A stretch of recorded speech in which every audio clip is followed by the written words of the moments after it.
Who needs streaming services when you've got this? Hey guys, Noah from WatchMojo here, and today we're counting down our picks for the top 10 interdimensional cable segments in Rick and Morty.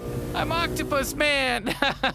I'm a marine biologist who was bitten by an octopus. For this list, we'll be looking at the funniest and most memorable shows, trailers, commercials, and news segments that Rick, Morty, and the Smith family have watched on interdimensional cable. If you like what you're hearing, be sure to check out the full song at the link below.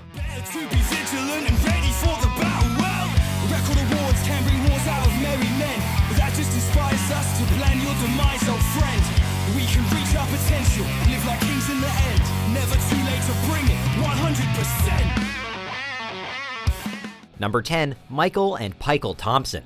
Wow, what a place to start our list. When Rick and Morty happen upon an interdimensional news channel, Morty quickly notices that there's something peculiar about the anchor. And it's not that he's reporting completely mundane opposite news. Well, why is his body like sloping off to the right side of the screen like that? I don't know, Morty. See what else is on, huh? What he and Rick discover is not only a pair of conjoined twins doing simultaneous live broadcasts, but also a whole lot of deep-seated sibling resentment. You quit tugging. I'm in the middle of my news. Oh, it's always about you, isn't it? Can you believe this guy, ladies and gentlemen? He's got his own news show. He's got a normal name. Hey, flip back to the news. Oh, yeah. You can tell our parents started with naming with him. It's like, oh, Michael. Both brothers are quick to anger, but we're gonna side with Paykel on this one. Judging by his name, he seems like he's been getting the short end of the stick his whole life. We're just thankful they decided to resolve their issues on live TV. Number 9, Last Will and Testament, Weekend at Dead Cat Lady's House 2. In the spirit of the show, allow us a quick digression. Easily one of the scariest moments in the Harry Potter film franchise is when an elderly woman named Bathilda Bagshot is revealed to be a reanimated corpse containing a giant snake. We didn't think it was possible, but with this trailer, Rick and Morty have officially managed to take the concept of wearing an old lady's skin and make it even more horrifying. Mrs. Sullivan, please forgive me for being forward, but your eyes are so beautiful. The secret? Swapping out a snake for a bunch of cats and putting said rotting corpse in a rom-com. With so much going on in the trailer, it's easy to overlook the title. But seriously, if this was a sequel, then what was the plot to the first film? Well, somebody in Hollywood just lost their job. Written and directed by Jerry Smith. Number 8, Turbulent Juice. Putting together the content for an interdimensional cable episode is really an exercise in associative thought and improvisation. Most of the clips tend to be pretty random, but few feel quite as off the rails and nonsensical as this ad for Turbulent Juice. No room is safe from the turbulent power of turbulent juice. It's so incoherent that Morty is totally at a loss as to what exactly it is that they're watching. And considering the stuff he's seen on their adventures, that's saying a whole lot. Was that a movie? Or like, does it clean stuff? The narration literally sounds as if the words of the script are being revealed to the narrator one at a time. But hey, however Turbulent Juice works, we're interested. Real turbulent juice is coming, and you gotta take care of it. Number 7, How Do They Do It? Strange though it is to say it, this might be one of the more grounded and accessible segments from Interdimensional Cable. How Do They Do It is a fairly direct carbon copy of the Discovery and Science Channel program How It's Made. Rather than forks or bowling balls, however, this episode instead explains how to make a plumbus, an object that's apparently so common throughout the universe that nobody ever bothers to explain what it actually does. It's important that the fleeb is rubbed, because the fleeb has all of the fleeb juice. Well, at least you now know how it's made. Apparently it involves a dinglebop, some schleem, and a healthy dose of fleeb juice. It's a wonderfully weird segment, and the plumbus instantly became a huge hit with fans. I always wondered how plumbuses got made. Number 6, Babylegs.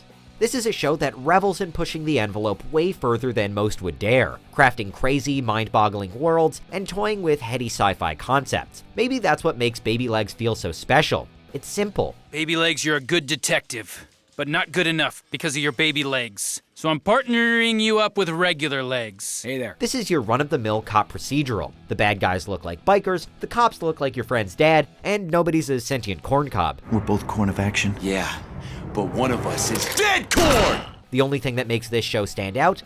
The fact that the central character, despite being an adult man, has the legs of a baby. One minor change to the police procedural archetype, and it feels completely absurd. But sometimes that's all it takes to achieve comedy gold. And seriously, if they made this show, you'd totally watch it. And Babylegs, I know it was hard for you to come to the conclusion that you need a partner, but I'm proud of you that you did it. Hey, thanks, Chief. Number 5, Fake Doors. This ad is amazing right off the bat. Hey, are you tired of real doors cluttering up your house where you open them and you actually go somewhere and you go into another room? Get on down to Real Fake Doors, that's us! Who'd want a fake door? We're not sure, but somebody's buying them. So check it out for a lot of really great deals on fake doors! As if that's not enough, the segment takes a sharp left turn when the camera follows the salesman home after the ad has seemingly ended, only for him to eventually walk back onto set and continue pitching his fake doors. It's seriously wild stuff. Hey everybody, so this is my house. Just made a sandwich, peanut butter and jelly, still here, still selling fake doors. What? Oh my god, it's still the commercial. We have fake doors like you wouldn't believe? What are you worried about? Now, we've got a question for you. Have you tried going to the website from the ad, www.fakedoors.com? Wouldn't you know it, the address doesn't go anywhere. Now, some might argue that this is just a coincidence, but we choose to believe that the website is just what it promises, a fake door. See it on the bottom of the screen below our name? Here's another slogan, right below that one. What are you worried about? Come get fake doors. Get in here quick. Get out quicker. Number 4, personal space. I'm your host, Philip Jacobs, and let me tell you, I care about my personal space. Whoa. We can't say for certain that this is public access television, but based on the extremely low budget setting and weird use of a slide projector, we're going to assume that it is. Philip Jacobs is the host, and he takes his personal space very seriously. 7, keep away from that personal space. 8, personal space. This segment escalates quickly, going from a curiosity to uncomfortably repetitive to shockingly gory in just over a minute. It's an undeniably horrifying way to end a show, but it certainly sets Mr. Jacobs' program apart from the pack. The biggest curveball, though? The fact that the personal space show has apparently been picked up by BBC Two? Number 3, Jan Quadrant Vincent 16. Are you familiar with Jan Michael Vincent? To be clear, it's not a prerequisite for appreciating the joke. Heck, not even Rick can remember who he is. But knowing about JMV certainly adds to the appeal of this already strange segment. We need 1 Jan Michael Vincent to Quadrant C. We need 2 Jan Michael Vincents to Quadrant E. Vincent was a heartthrob up-and-coming actor in the 1970s and 80s whose addictions caused him to self-destruct. His later career was defined by cheesy action and sci-fi flicks, which is what this segment seems to be lampooning. I need a goddamn Jan Michael Vincent.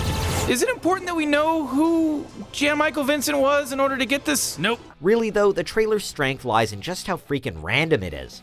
Sadly, the actor passed away in 2019. Though his is an odd legacy, this segment clearly resonated with fans. There are even a couple of live-action fan trailers for Jan Quadrant Vincent 16. Jan Quadrant Vincent 16. Whoa! That's Jan Michaels. Excuse me, nurse. Can you take my temperature? Because I think I have Jan Quadrant Vincent fever over here. All right, Morty, you done it. Number 2, Ants in My Eyes Johnson. I mean, there's so many ants in my eyes, and there's so many TVs, microwaves, radios. I'm not 100% sure what we have here in stock because I can't see anything. Infinitely quotable, utterly unforgettable, and probably not appropriate for the whole family, Ants in My Eyes Johnson is advertising at its finest. Don Draper, eat your heart out. This is how you sell something. Check out this refrigerator, only $200. What about this microwave? Only $100. That's fair. Blinded by the ants in his eyes, completely lacking any feeling or sense of touch, noticeably sweaty and clearly in need of help putting on a tie, this electronics store owner has one serious can-do spirit. Not knowing the price of his own wares isn't ideal, but it's all part of his charm.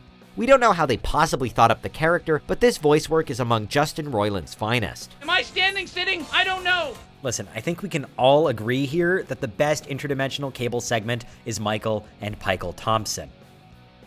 No? Just me? No one else is sad that it's just at number 10? Okay, fine. No, okay, moving on. Anyways, here are a few honorable mentions. See if you can guess what ends up at number 1.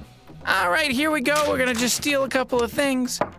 Excuse me, can I help you? Starting with common office objects. Hey, that's my stuff. Such as staplers and pins and all sorts of things such as that. Come on, Gazorpa Zorpfield, go easy on me, huh? You dumb, stupid, weak, pathetic, white, guilt. Oh my God. How did I get here? Hello? How did I get here? Somebody help me, please! All right. Before we continue, be sure to subscribe to our channel and ring the bell to get notified about our latest videos. You have the option to be notified for occasional videos or all of them. If you're on your phone, make sure you go into your settings and switch on notifications. Number 1, Two Brothers. If we learned one thing from Rixty Minutes and Interdimensional Cable 2 Tempting Fate, it's that home viewers across multiple dimensions love them some over-the-top action. And while we were tempted to go with the ever-popular ball fondlers, in the end we had no choice but to give our top spot to Two Brothers and the impossible odds that they face. Two brothers in a van, and then a meteor hit. A perfect parody of just how over-the-top contemporary action franchises have become, not to mention extremely short on logic. Two Brothers is without a doubt the most epic and random fake action film ever made. A Mexican armada shows up with weapons made from tomatoes. And you better bet your bottom dollar that these two brothers know how to handle business. Also, this trailer turns bad narration into an art form. The moon, it comes crashing into Earth, and what do you do then? It's two brothers and they're gonna, it's called Two Brothers. Two Brothers. It's just called Two Brothers. Do you agree with our picks? Let us know in the comments. And hey, if you're a fan of the song playing right now, be sure to check out the music video for it right here.